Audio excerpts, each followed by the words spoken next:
tenga batanso okuvumisa ghetto oshegedde kubanga kati buli muyimbi ajanga yagamaze nze ndi part of ghetto eno ate ne bakola emisango kati buli mwagenda tanko kulaba nti buli muntu ava mu ghetto era mukozi wachi mukozi wa misango abayimbi mbadde nkulaga ku bayimbi beri ebweru kati kanku example ya TI rapper wa America TI nga tanayingira music industry yali mutunzi wanjaga eno pa example sigaba ntino bwe kiri temujja ne munjimba jimba ne bakubenga to bayinza okunkubenga to all right nkwaniriza ku Pal One Extra manya nze Medi nkomyewo nate ne Robin Kisti.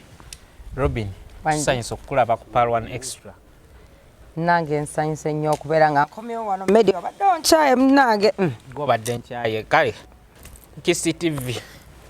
What's up, guys? Welcome to Kisti TV. I am your girl Robin Kisti, and of course I am here with yet another conversation with someone special. His name is Medi from Pal One Extra. Lero tugenda kuwayamu tulabe ekibuuzo kitutwala wane nga munange bingi alien skin yakose alien skin alien skin alien nenze mwita alien skin okitegedde naye nga yes it is Kisti TV, proudly brought to you by Rust Oils and Herbal and also Kisti's Travel Consultancy and number muziraba wano wansi, so making sure nti oyagala ogende bweru Kisti Travel Consultancy can help you, and also Rust Oils and Herbal bayina eddagala eriri herbal erisobola okuyamba ku buli lwadde kyonna oba diabetes nebiwalaata oba diabetes oba sukali oba cancer oba chitwina herbal products omuli moringa ne cypress ate nga moringa yesingayo, so mubeere nga mukuba ku namba ezo wansi wano eza Rust Oils mujja kubeera nga babawa eddagala lyonna lyonna limwetaaga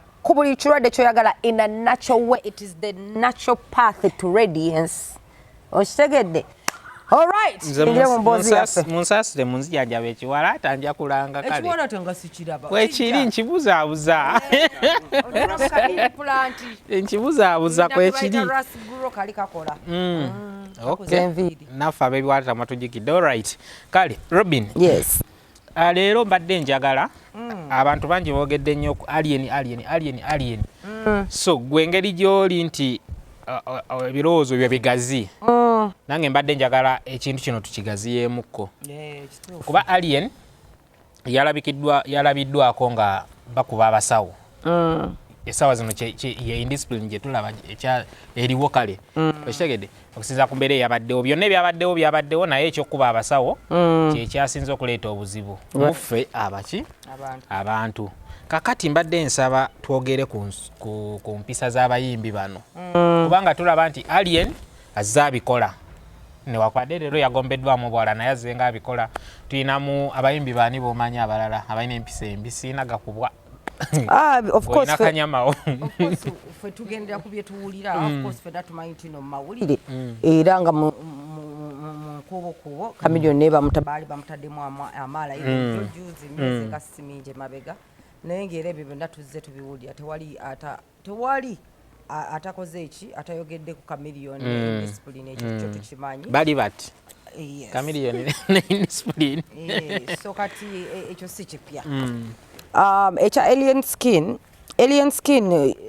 it's very unfortunate because musajja mugezi ate ng'ebigambo byayogera nze namulabamu amagezi era namuwaanako emirundi mingi nnyo nga ndaba abantu abasinga tebategeera ndowooza ye naye nga ate yajjanga omuntu omugezi naye ate ekisinza okutandika okuntawanyamu eza alien skin alina ekikoosi egaali baziyita gaali, and for me what I'm seeing now that has started to come in the music industry of Uganda tuyingidde mu industry ng'ey'Amerika kubanga kyoba olina omumanya nti no in America most especially these black artists abasinga bonna baziba emisango baziba emisango kubanga most of them music yono ali fueled a lot by drugs.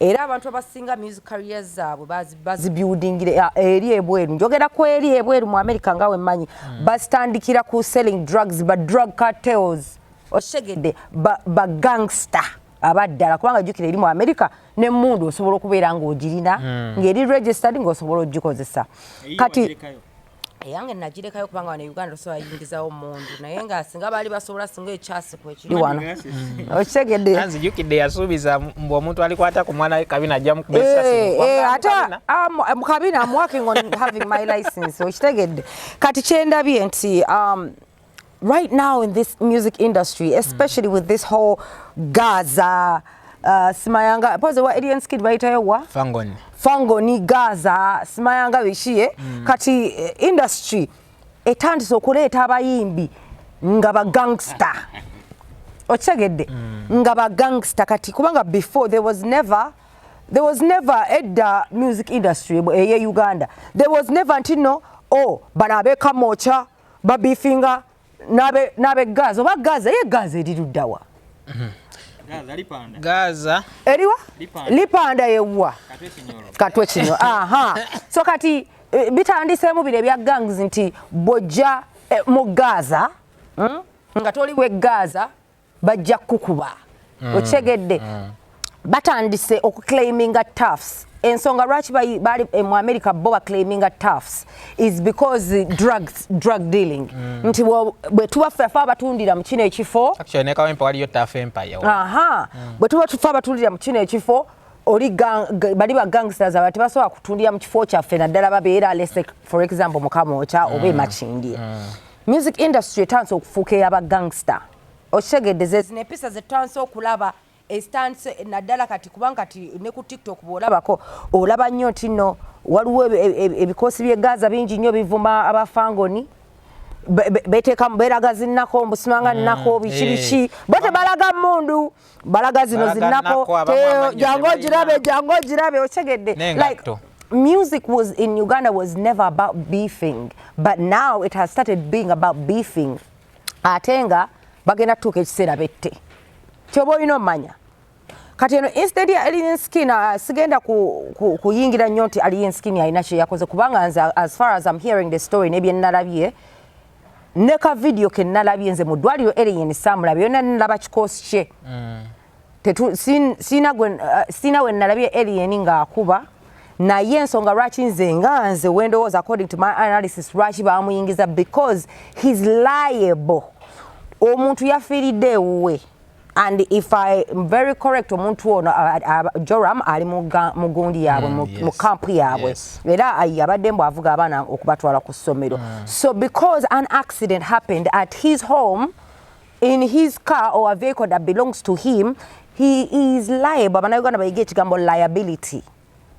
He is liable for everything that has happened. Bwe kibanga ekikosi kye kyazze mu ddwaliro ne kikuba abasawo oba ne ki disturbing the peace oba yabaddeko batabaddeko his name is part of it so he's liable for all those actions which is why era ye mutwe omunene gwe bakoze eki gwe batadde mu kkomera kubanga salabyewo bakwano balala be bakutte naye nga jiriyo naye bamukutafuta so what I'm saying is that ekyo kye bakoze kyabadde kikyamu nnyo first of all they forgot that mu ddwaliro wali abalwadde abalala nti ekyo kyokka kisobola okutta omulwadde omulala okitegedde it was such indiscipline it was such indiscipline displayed at the highest order because of ignorance because omuntu yenna atategeera nti ali mu ddwaliro atandike okuyombesa omusawo ng'enkya bayinza okukuleeta ensambya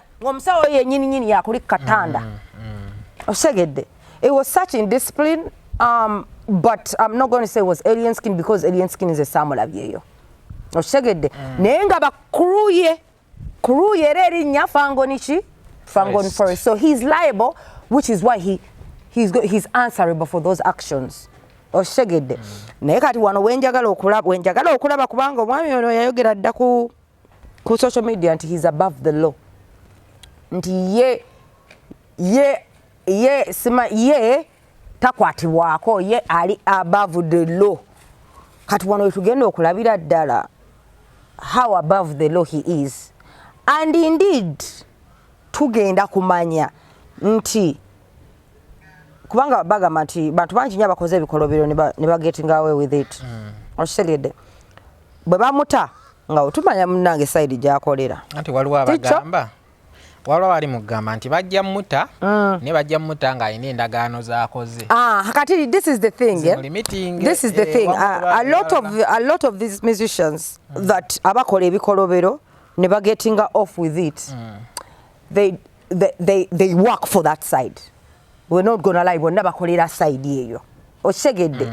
Ate nga baba bakolera side eyo tosobola jukolera bukolezi nga totaddewo kibayita pact. Nga tewaliwo pact. Leverage we bakwatira. Leverage nga bagamba wifi ero tugijjeyo. Yes, nti ate baagala nnyo abazzi b'emisango abo. Kubanga ozza omusango bo ne bakulaga nti no, it's going to be a smooth ride. Don't worry, you're on the right side. But as humans, fenga abantu tusobya ate tuwaba ate tu getting greedy. Oshegedde. Kati wano alien skin bakolera bamulina by the I will call it by the balls kubanga ndi ku YouTube yange. Bamulina mu nsigo. Bamulina mu nsigo. Bazikutte. Ochegedde. Kubanga kati babadde bamulina nga ali happy avimba buvimbi. Ate nga ye yalinga nga alina more than like they want him more than he wants them. But now that they got leverage on him, he can never cut ties with them. That's how even gangs are. Do you know that governments are also pretty much gangs? They always bakolera bakuina kakakwate. Baba baina videos incriminating on you. Baba baina information incriminating on you. But right now, someone died in the hands of his home. Not his hands, but in his facility, in his vicinity, in his home. But now the case is up for investigation. It was an accident. As far as we are hearing, yali abadde accident. Naye kino ekyabaddewo genda ku ddwaliro basabe omulambo okugujjayo ekyo kyokka kye kiba making okulookinga nga basuspect kubanga omulambo we guba gufiiridde mu ddwaliro gulina sooka okukolebwa post-mortem mu ddwaliro. Okitegedde? Yes, bamanye nti ddala bakakase ddala ki ekyakoze ekyassa omuntu oyo. Then awo basobola okuguwa family. Naye ate nga nsuubira bano bakyali ba alien skin si family ya Joram. So already babadde mu bukyamu ogenda okukimayo omulambo ogwo oba okugenda okugudimani nga fo okusaba fayiro ani post-mortem tula wansi gwe mukazi wa musajja tunatuula. Okitegedde? Obusawo obusoma bbanga ki okuba omusawo? Ekitone nnyo myaka 7. omusawo ng'asoma bina babituuza wansi. Ekitone nnyo myaka 7. Okitegedde? Ate egyo mitono. Kubanga obusawo just obuli basic waliwo ba neurosurgeon waliwo abakola obusawo ate obwa waggulu. Okitegedde? Kati omuntu nga neurosurgeon abantu abazaazisa abaana okitegedde abalimu biri byennyini si bino obusawo obwokumanya eddagala n'obwokuprescribinga waliwo abasawo. So kati respect there is always deserved because at the end of the day bana basawo tukimanyi naddala abasawo bewaffe mu nsi yaffe tebasasulwa bulungi. Tukimanyi they are at disadvantage naye nga ate balina okukola ki? Balina okukola emirimu gyabwe. So the discipline within artists, the indiscipline should I say, within artists has started coming out more now because of how many abayimbi tutanso ofuna abayimbi b'eghetto bangi nnyo ate nga batanso okuvumisa ghetto. Okitegedde? Kubanga kati buli muyimbi ajjanga yagamba nze ndi part of ghetto eno ate ne bakola emisango. Kati buli omu agenda atandika okulaba nti buli muntu ava mu ghetto era mukozi waki? Mukozi wa misango. Kubanga kati tulina bafiiki Gaza. Okitegedde? Ne Fiki Gaza naye bamwonge abadde mu ntalotalo ezaawo within them. Yasinga nnyo mu by'obubbi. Within themselves. Penge yavuddeyo ng'agamba nti Alien Skin abaddewo ebbanga naye nga si muyimbi wabula nga mubbi. Penge namulabe nga amuleetera mu byaddala anti awo kikiro anti wano kyenkugamba. Abayimbi mbadde nkulaga ku bayimbi beeri ebweru kati kankuwa example ya T.I. rapper wa America. T.I. nga tannayingira music industry yali mutunzi wanjaga era ng'era ye kingpin era ne kakati omu ku ba kingpin mu Atalanta abasinga okukola ki okutunda endaga ku south side of what of Atalanta so ka kyenkugamba nti abantu abo batunda drugs bakola sente nyingi kati mukola sente you can fund the music otegedde so kati don't be surprised nti bana abantu bali ba drug lords oba bakatero banga bazibe emisango eyo ne bakola sente zaabwe mu illegal ways ne bayingira music no pa example sigaba ntino bwe kiri temujja ne munjimba jimba ne bakubenga to bayinza okunkubenga to neze pa example nga bwe manye ensonga ate nga nkyaba ensonga lwaki industry tanso okwonooneka because that's it the gangs have started being a thing here in Uganda abanda batanze okwekuba ebiso because I'm part of this gang I'm part of this gang fetube Gaza fetuli beno simanga fangoni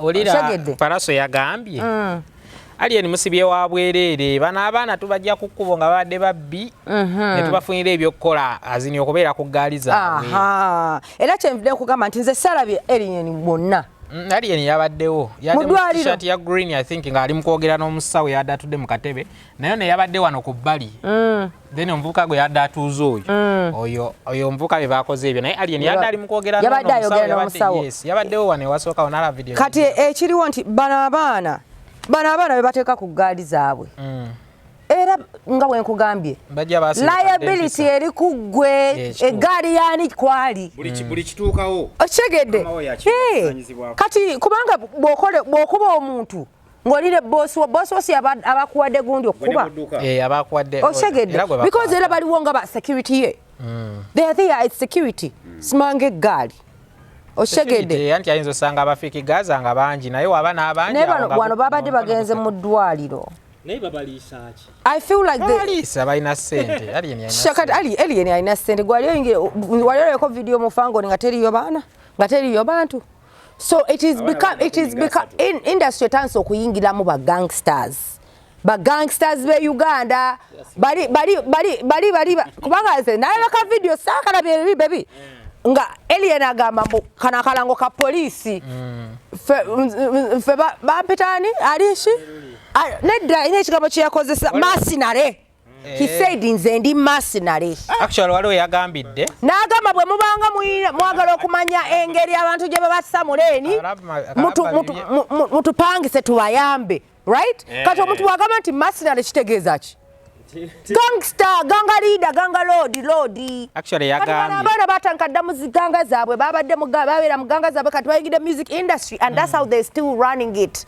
nti music waffe yasinga bwe mutandika omuzaala wa tugenda bayisaamu eggaali okisegedde kati bwe bitandise okubeera so bwe buzibu otandise okufuna ate nga nze gye ndaba gye byeyongera kubanga abaana abato abali influenced by the western culture bakyali bangi ate kati bano abalaba bino ba Alien babakola Alien influences so many youth so many young ghetto youth oshegedde kati nabo wabeerawo nga ye ali ku kibuli bonna kibagenda okugenderera kubagamba yo kibuli naye ate nga ekibuli si kyekikuyisawo kubanga at the end of the day mugenda ending up nga muli mu ntaana mangu kubanga bino ebintu munange gye bitandikira ebya gangs ebyaki bigwera mu kufa obubbi bugwera mu kufa okulwanagana nga mmwe bigwera mu kufa ba Black Americans banange tubalabye betta beekuba masasi mu music industry yennyini eri mu America byaddala abaana bettira ddala nga nno beevumidde mu music kitegeeza ne wano wetulaga ekintu kino nze ndaba gye kiraga ate nga tetulina ngeri gye tukistopingamu okitegedde twalabanga bobiwine nga atulaga ghetto bishi naye nga tetumulaba mu kulwana mbw'akuba bikonde nze era okumulabako ng'alwana mu parliament balwanamu naye nde tetwalabanga fujjo nti ate okisegedde efujjo teryalinga lingi nnyo era nze okuva edda effujjo nga ndiwulya mukulu ya Chameleon kituufu naye bano abaana bava ku street Robin wulira wano Alien ekiro ky'olwo yalabikako ng'agamba nti kale bwe baana tugamba nti yafudde tujja kukikkiriza naye singa tusanga nga baamusaze bo bajja lowooza nti bamugyemu organize zaki ez'omunda kyokka ne weerabira nti postmortem report gy'osaba bagenda okukola postmortem I think basala omuntu to do a postmortem balina okusala omuntu kati gw'ogamba awona asanga bamusaze lujja kuba lutalo I think ekyo nakyo kizibu omuntu okuba nga teyasoma oba because and also another thing is I don't know how it is here in Uganda, but some people bekengera until people's organs get taken out when they're doing these postmortems. Ekintu kino ekya organs omuntu yena nze munsi zembaddemu olina okwesalirawo oba ozigaba ng'ofudde oba tozigaba wano tosalawo baaba okigedde kati ndowooza abo kyebakola ki kyebabadde balowooza nti osanga musazi kubanga jjukira bana abantu abafa accidents baba balamu nnyo babadde balowooza kubanga bagamba bo bamulekayo mulamu kati nga bagamba bayinza oba bano mu kwagala okumugyamu eby'omunda bamusse kyekyo kye baali balowooza lwaki bamudusa mu ddwaliro bw'aba yali mulamu naye basooka okukebera ne bakebera ensigo ne bakebera biki eby'omunda nga dokita n'abagamba biramu nemulekawo mbo nga mulamu bagenda okudda kati bino leka nkubulire when you get an accident olowooza bifiirawo bwe biba bibadde biramu golowooza lwaki babijjamu nga accidents happenings kintu kimu ekiba kimusse either wabaddewo internal bleeding oba waliwo ekyatise munda oba brain oba something nkugambye abantu bafanga mu accident ng'afudde naye nga organs zo zikyalinamu blood bazijjamu ne bazitunda okitegedde ne bazitunda so ate nga bo bennyini tebalina lukusa first of all si immediate family y'omufu it is illegal even n'eddwaliro basobola olisuwinga okugaba omulambo ku muntu atali family member ekyo baba tebakimanyi eddwaliro balisuwinga the eddwaliro is liable kyobola nti nno even omuntu bw'aba afudde on their watch sometimes they are liable osegedde naye ate gwe atali family member tolina lukusa gukola ki lugenda mbu n'osaba omulambo kati baadde bamusaba bamutwale ku fangoni. That's what I don't understand, but at the end of the day emirambo nebegifo bagufiridde bwe guba gufiridde wa Nsambya emirambo egyo gisingira bagitwala emulago emirambo gifa gitya wali emirambo egitafa nedda ngambe emirambo egyo omuntu ng'afudde bamutwala emulago babatwala okola post-mortem eyo kitegedde so at the end of the day tebali allowed okusaba gutegeezaako nze nannyini mufu namwe mundistractinga man munzize ku mulamwa ontegeezaako nze nannyini mufu nongamba omulwadde waafudde kati mutwala mulago naye bo bagambye nti omulambo bagututte emulago kati family member be bali supposed okukola ki okujja okulaba ki ekigenda mu maaso be balina okujja okudimandinga kubanga you supposed to sign for the body. You're supposed to sign for the body. Ate weba accident nga tewabaddewo walina n'okubeerawo okujja oku-identifyinga owa family okujja oku-identifyinga nti ddala ono ye mwana waffe bwa ye mutu alina kubeera family member. Kyovola bamma ne waabanga katugeze bagiridde muliro baba beetaaga DNA. Basobola okulaba nti no ddala exactly balabire ddala nti no yoyo omuntu. Yes. Okay, Robin. Soko babulira abantu bano ku Ras Oils bali abaako Robin abako Kisti wabagambye. Abe wange nsabo babulire ku nsonga eyo. Kubanga ndi mukoyera kiwalaata kyange banna eddagala ngenda funa. Alright, mwena bali ku Power One Extra mbadde njagala okubajjukiza nti no waliwo company gye bayita Ras Oils and Herbal ate nga bano bakola organic oils omuli coconut oil mulimu olive oil ate nga balina oils eziri infused with different organic stuff waliwo oils ezikola enviiri waliwo ezikola skin ennungi waliwo eziclearing ezijjamu embalabe oils ez'enjawulo waliwo carrot and turmeric oil ya clearing skin bamwita turmeric and carrot oil ne wabeerawo CBD infused oil oyo ng'ayamba ku damage skin ayamba ku anti-aging. Yes. Then balina ne herbals balina moringa is a very strong herbal medicine kola ku bintu bingi nnyo bano nti nina diabetes bano nina sukali bano nina joint pains arthritis skin yo enviiri zo moringa ye habo esinga okukola ebintu ebingi ennyo yesinga okubeera mu vitamins era nga abantu bangi nnyo munange bagibuusa amaaso naye ate ekyasinze byonna ebigatta wamu tebabanga bulijjo mulinga gwe bateekamu alimponya alivawa kuba alimponya alivawa ngaewonya ebintu bingi okitegedde oyinza okuba nga tomanyi naye ng'ate moringa gyali akola ebintu bingi nnyo omunywera bunywezi mazzi agooti ate waliwo ne habo gwe bayita cypress oyo mulungi nnyo mu kuzibukula emisuwa mu kuzibukula buli kimu ekikyafu ekiri mu musaayi ate nga ayamba nnyo ku ulcers abantu abalina ulcers eno cypress mulimu banana kino ekikuta ky'amatooke tukikaza bwe tukikaza ne bakifuula amajaani ne tukigatta wamu ne cypress so bano nti oba nina bloating mu lubuto nina gaasi acids. I feel like President Museveni should become like Kagame. I think he should first ban all the Balokole churches unless you have a degree in theology and you can prove that you've had certain years and studied this very well. Because I don't understand I don't know how dumb, how stupid you can be to drink soda and buy soda just they've told you it's holy soda. I'm sorry, no. I'm not that stupid because I will not be drinking that soda. I will not be drinking that soda, and I laugh at everyone who is buying that soda because this man is just out here making his money. Like, honestly, muba pastor, like, ntuse ku point gama ntino Bugingo alinganga like he's a plant, or he's a plant there here to make money because there's nothing he does or says that makes any sense as far as okubeera pastor.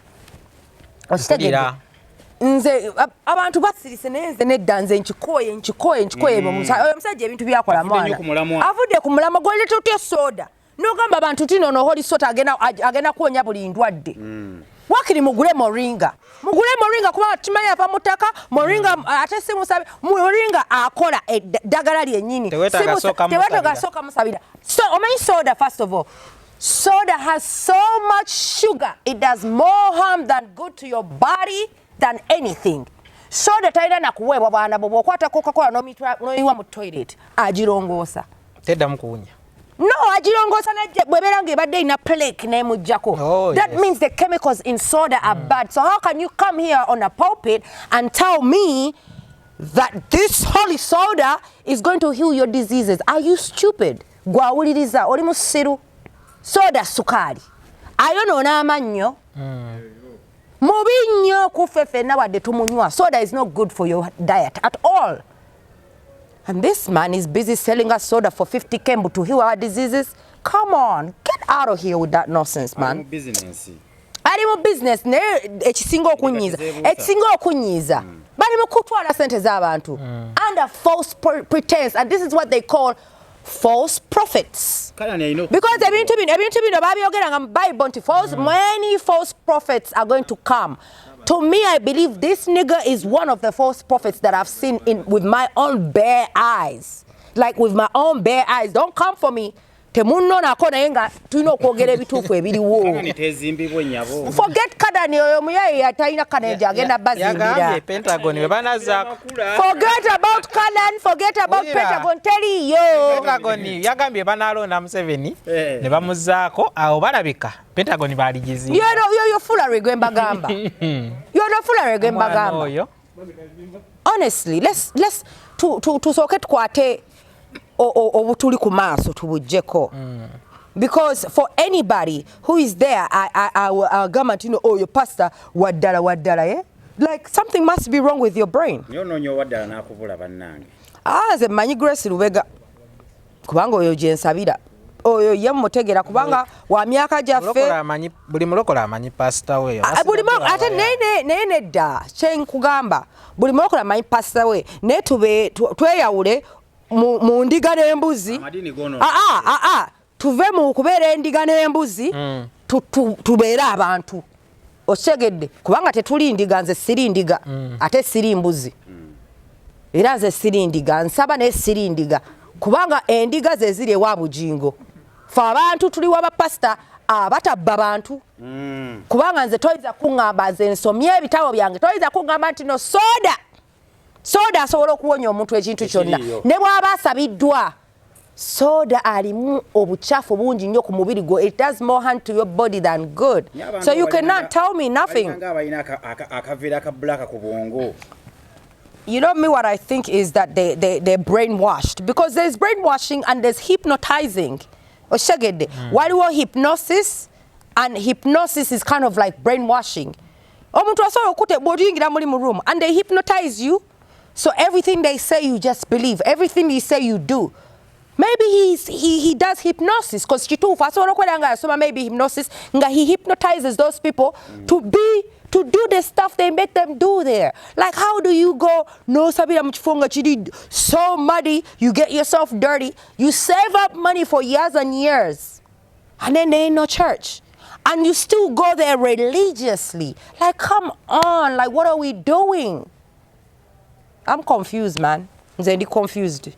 Binnemye kubanga abo nyini be bayononya amadini baononye eddiini amadini go goononyese kubanga tibagamba bagamba nti abasawo abaganda baava mu masabo ne badda mu chachi kubanga bagenda okulanga abantu baabwe basinga tebakyagenda mu masabo bagenda mu chachi kati nabo ne bakola chachi ezaabwe oshegedde so nawo kati bakozesa eddagala okusika abantu. Amanya agenjawulo. Me, I would say maybe hypnosis kubanga that's something I know that's real. Buli omwana onye katonda kuba leka akubulire katonda kuli mu mutima wano mu munda. Ate katonda alaba mutima munda. Gwe beera ng'okola ebintu ebituufu obeere muntu mulungi kubanga mu chachi mwekwesemu abantu b'emitima emivundu bangi. Nengambo ziba mu chachi. Muzisinga. Okugeya, okuvuma, okurepi, wulira okurepinga okuyuzinga abaana. They are mu mizikiti, mu machachi. Wulira. Mu buli religious house. Wulira. Dia, wulira. Leka nno kati nno ze nkubulire ngenda bakolera show. Nga nina omwana. Nga ayina seko omu gwe bamanyi. Eyamuwa drugs. Kuba muzikiti wabaawo kasenge. Soko ulire. Ate azze n'asanga sigamba kifo njogera ku bantu. Okay. Tujje ku kifo n'abantu. Ngamba ba pastor, ba maseeka. Bonna abo ba religious leaders je bali bangi nnyo abakozesa abaana babandi in the name of religion. Tibagenda bawonya baba wa counseling nga mutwala mu kasenge nga mukozesa bino ebintu byenjogera mbinako obukakafu nina n'abaana. Oshegedde lwakuba bamu abaana batya tibagala ku exposinga. Wano waliwo omwana gwe na expose nze George nangamba story njijjeyo. Nga waliwo omuntu eya trying omuforcing of having a sex kumurepinga. Oshegedde naye baana bangi nnyo mu machachi abali mu mizikiti eyo abawala nga bayisirikidde ebyama nga ba religious leaders bennyini be babakozesa. Oshegedde so religion efudde etandise okuboneka kati buli muntu funa ennyumba yo gy'osabiramu baseeroyo oba sigala mu chachi yo naye weekengere tomala gakola kintu kyolaba nti kiri out of the blue pastor akugabe jango meeting onkusabire mu ka hotel room oba nkusabire mu nyumba yange oba nkusabire somewhere private. Mwekengere. Don't be stupid because you're looking for a miracle. You go in a private room with a pastor just because. Don't be naive bawalamwe because bagenda bakos za bwe. Ajaba twala process by process. Duli twaina kibwetere mu bijikire bya kibwetere yali religious katonda yatta bantu. Yabocha. Osheged. Like let's wake up. Let's not be so naive out of desperancy. Let's not be naive out of desperancy. Because Uganda bambi ennaku nyingi obwavu bungi nnyo that we've become desperate that we believe in anything ekitaliyo okitegedde kubanga man I don't understand naye nga nze munnange nze ngenda kugulawo seere yange tutandika okusaba ffe byaffe mwe bani ne bantu bane bannange prayer cell wano mu nnyumba yange manye nti n'ebirabo we mbikuŋŋaanya manye nti n'ebirabo tubikuŋŋaanya nga tugenda nga tugula emmere nga tetuzirya congregation agenda katuuti n'ava okubyawandiikibwa mu bitabo nadda kubala nadda ku njiri y'ensi oba olugambo olutambula ku social media n'osanga nga pastor's wife alumba ono pastor's wife ono alumbye pastor's wife oli ate nga bamuwadde mu chance kuyimirira katuuti kubanga si ye pastor by the way yogera ku ekyo okubeera pastor tekiri sexually transmitted tekiri kati lwaki abakyala babasumba bajjanga ku butuuti ne makula yayimirira ku kituuti n'atandika okubuulira makula kika this mockery has to stop this mockery olaba buli mwezi baasi eyingiza abantu kati nozereka mbabuulire nsabidde wa pastor Lubega emyaka gigenda mu 3 kati sirabangako mukazi we ng'abuulira ku kituuti simulabangayo naye nga ate ababimanyi abeerawo buli lunaku ate ng'era alina abakyala she's a leader in the church naye simulabangako ng'akutte muzindalo nti abuulira kubanga si preacher naye oli munnaffe gwe bajja mu kasino n'ayimirirawo n'atandika okuvuma banne n'atandika okuvuma banne nga we bali simanga mu ghetto simanga agenda banywera enjaga bloody shut up I'm done beerabisizza I'm done batulabisizza balinaye mubeere bulungi mweraba